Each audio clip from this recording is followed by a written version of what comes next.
வெளியிட்டுள்ளார். சுவாமி விவேகானந்தரின் 161வது பிறந்த தினம் தேசிய இளையோர் தினமாக இன்று கொண்டாடப்படுவதையொட்டி மகாராஷ்டிர மாநிலம் நாசிக்கில் 27வது தேசிய இளைஞர் விழாவை தொடங்கி வைத்து இளைஞர்களிடையே தற்போது பிரதமர் உரையாற்றி வருகிறார். ஆங்கிலேயரின் ஆட்சி காலத்தில் தேசத்திற்கு புத்துயிரும் உத்வேகமும் எழுச்சியை ஏற்படுத்திய மாபெரும் மனிதரான சுவாமி விவேகானந்தருக்கு இன்றைய நாளை அர்ப்பணிப்பதாக பிரதமர் குறிப்பிட்டுள்ளார். பெண் சக்தியின் சின்னமாக திகழும் சத்ரபதி சிவாஜியின் அன்னையார் ஜிஜாபாயின் பிறந்த தினம் இன்று கொண்டாடப்படுவதையும் அவர் எடுத்துரைத்தார்.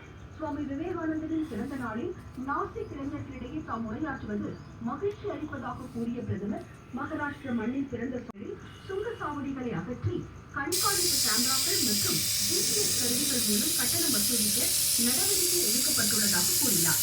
வேலூரில் அமைக்கப்பட்டு வரும் சிறிய விமான நிலைய பணிகள் முடிவடையும் தருவாயில் இருப்பதாகவும் அவர் குறிப்பிட்டார்.